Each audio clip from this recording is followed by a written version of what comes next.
आदिवासियों, पिछड़े वर्गों, अक़लियतों व उपेक्षित वर्गों के मसीहा, मूल निर्माता परम पूज्य बाबा साहब डॉक्टर भीमराव अम्बेडकर जी की पुण्यतिथि है।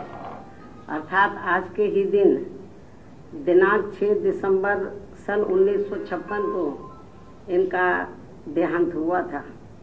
और आज इस मौके पर सबसे पहले मैंने अपने निवास स्थान पर इनको हार्दिक दिल से अपने श्रद्धा सुमन अर्पित किए हैं, जिन्होंने अपनी पूरी जिंदगी अनेकों कष्ट झेलकर खासकर इन वर्गों के लोगों को अपने पैरों पर खड़ा करने के लिए समर्पित किया। इतना ही नहीं बल्कि भारतीय संविधान बनाने का मौका मिलने पर फिर इन्होंने इन वर्गों के लोगों को हर स्तर पर अपने पैरों पर खड़ा करने के लिए इन्हें कानूनी अधिकार भी दिलाए हैं। केंद्र व राज्यों की भी जातिवादी सरकारों के चलते इन्हें पूरा लाभ नहीं मिल पा रहा है। ये बड़े दुख व चिंता की भी बात है। इसलिए बाबा साहब डॉक्टर भीमराव अम्बेडकर ने अपने जीते जी इन वर्गों के लोगों को कानूनी अधिकार दिलाने के साथ साथ उन्हें ये भी कहा था, यदि इन वर्गों के लोगों को भारतीय संविधान में मिले कानूनी अधिकारों का सही से व पूरा लाभ लेना है तो इनको संगठित होकर केंद्र व राज्यों में भी राजनीतिक सत्ता की मास्टर चाबी खुद अपने हाथों में लेनी होगी। और इस बात का सबसे बड़ा सबूत यूपी में बीएसपी के नेतृत्व में रहा 4 बार का शासनकाल है। और इस दौरान बीएसपी ने प्रदेश के विकास व जनहित के असंख्य ऐतिहासिक कार्यों को करने के साथ साथ बाबा साहब डॉक्टर भीमराव अम्बेडकर जी को भी विभिन्न स्तर पर पूरा आदर सम्मान दिया है, जिसे विरोधी पार्टियां अभी तक भी आसानी से हजम नहीं कर पा रही हैं। ये सब किसी से छिपा नहीं है। और आज उत्तर प्रदेश सहित पूरे देश में बीएसपी के लोग जिस भी रूप में व जिस भी स्तर पर अपने ऐसे महान व्यक्तित्व व मसीहा की पुण्यतिथि का कार्यक्रम आयोजित करके इनको अपने श्रद्धा सुमन अर्पित कर रहे हैं, तो उनका मैं पूरे तहे दिल से आभार प्रकट करती हूँ।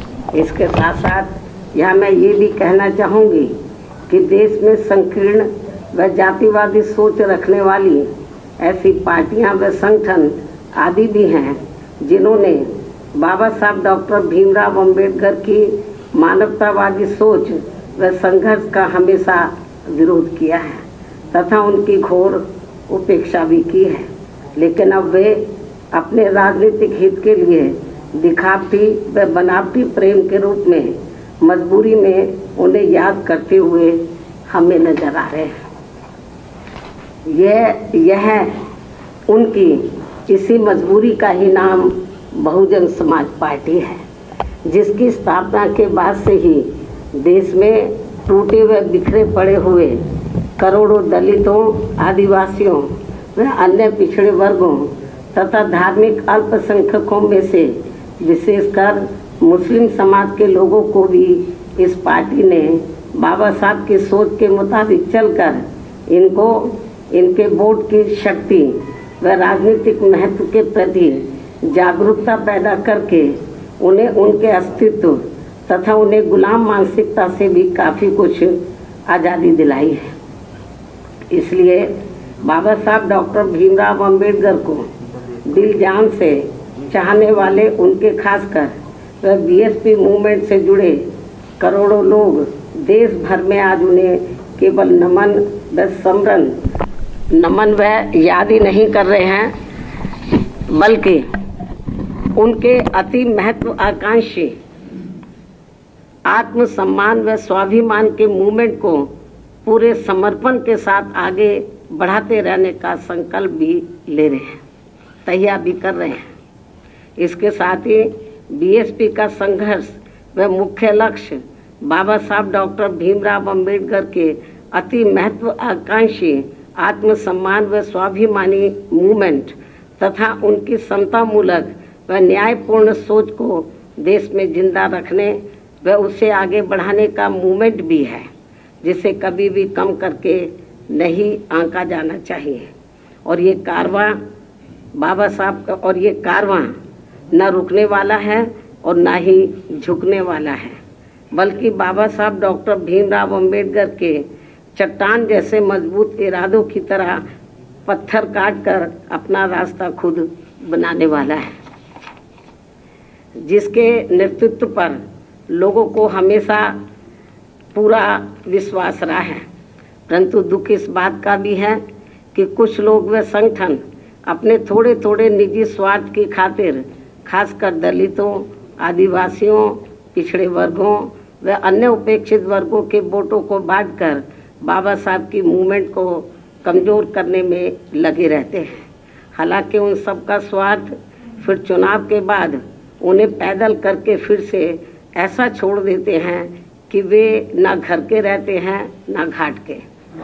लेकिन इन सब के बावजूद भी बीएसपी को अपने लोगों की भरपूर लगन, मेहनत व मिशनरी संघर्ष पर पूरा भरोसा है कि वे विरोधियों के इन सभी साम दाम दंड भेद आदि हथकंडों का डटकर मुकाबला करते हुए अर्थात सामना करते हुए अपने मकसद में जरूर कामयाब होंगे। और फिर इस बार सन 2022 में बीएसपी की पूर्ण बहुमत की सन 2007 से भी अधिक मजबूत सरकार बनेगी।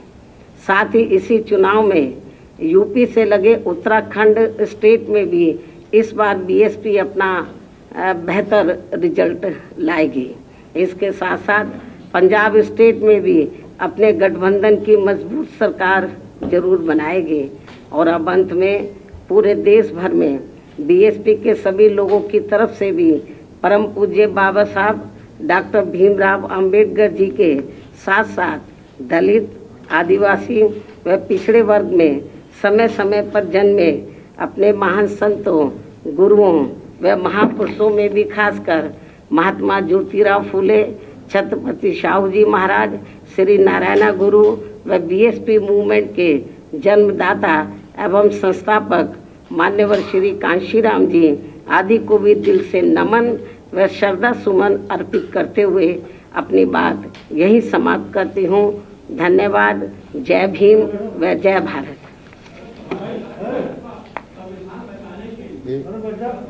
गोपी भाई केवल रिलीज करना फटाक ले जाए। सड़कों पे उतरने से काम नहीं चलेगा, सत्ता परिवर्तन करने से काम चलेगा। जब सत्ता परिवर्तन हो जाएगा तो संविधान बच जाएगा। सड़कों पे उतरने से सत्ता में बैठे हैं बाबा साहब डॉक्टर अंबेडकर के विरोधी लोग, तो लेकिन हम सड़कों पे उतर के क्या करेंगे, क्योंकि हमें सत्ता परिवर्तन करना होगा। और जब केंद्र और राज्यों में इस किस्म की सरकारें जो संविधान के हिसाब से नहीं चल रही हैं, तो उनका एक ही रास्ता है कि उनको सत्ता से बाहर करके तो बीएसपी को सत्ता में लाना, तभी संविधान सही मायने में ठीक ढंग से संविधान के मुताबिक काम हो सकता है, किया जा सकता है।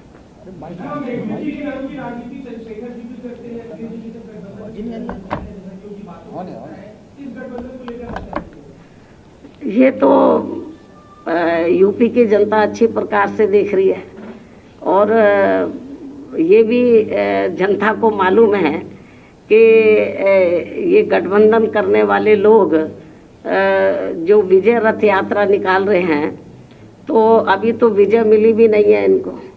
लेकिन अभी कल मैं देख रही थी चंदौली में, तो समाजवादी पार्टी के लोग किस तरीके से कानून को अपने हाथ में लेकर, और उनका विधायक भी तो कानून को अपने हाथ में लेकर, तो वहाँ के पुलिस कर्मियों के साथ जो उनका दुर्व्यवहार रहा है वो किसी से छिपा नहीं। अभी तो वो विजय भी नहीं मिली है, ये हाल है। तो जनता क्या देख नहीं रही है? तो इसलिए चाहे गठबंधन कर ले, कुछ भी कर ले, जनता को ये मालूम है कि सपा के शासनकाल में तो गुंडागर्दी, माफिया गर्दी चरम सीमा पर थी और बीएसपी के शासनकाल में हर मामले में हर स्तर पर कानून द्वारा कानून का राज चलता था। तो ये भी आप लोगों को मालूम है, मीडिया बंधुओं को अच्छी प्रकार से मालूम है। चाहे आज भारतीय जनता पार्टी कहे कि हम कानून द्वारा कानून का राज कायम करके चल रहे हैं, ऐसा कुछ भी नहीं है।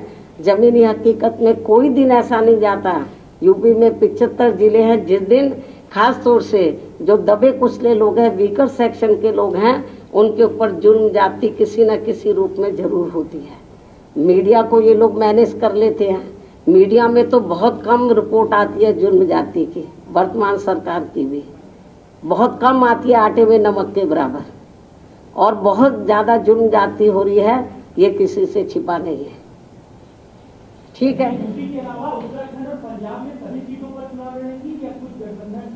देखो उत्तराखंड में बीएसपी अकेले अपने बलबूते पर चुनाव लड़ेगी और पंजाब में तो हमारा जो है शिरोमणि अकाली दल से गठबंधन हो गया है, तो वहाँ हम लोग गठबंधन करके वहाँ पर पंजाब स्टेट में चुनाव लड़ रहे हैं।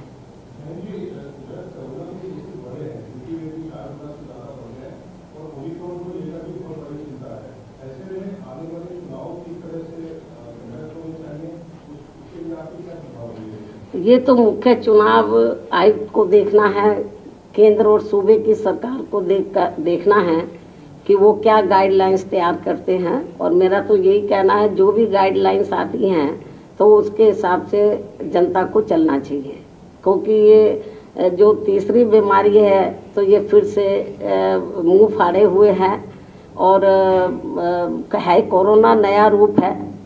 तो इसलिए मैं समझती हूँ कि मेरी तो यूपी की जनता से नहीं, जहाँ जहाँ भी चुनाव हो रहे हैं जिन जिन राज्यों में, तो उनको भी मुख्य चुनाव आयुक्त की, केंद्र की सरकार की, वहाँ के जो राज्य सरकार है उनकी जो भी गाइडलाइंस आती है तो उसको फॉलो करना चाहिए।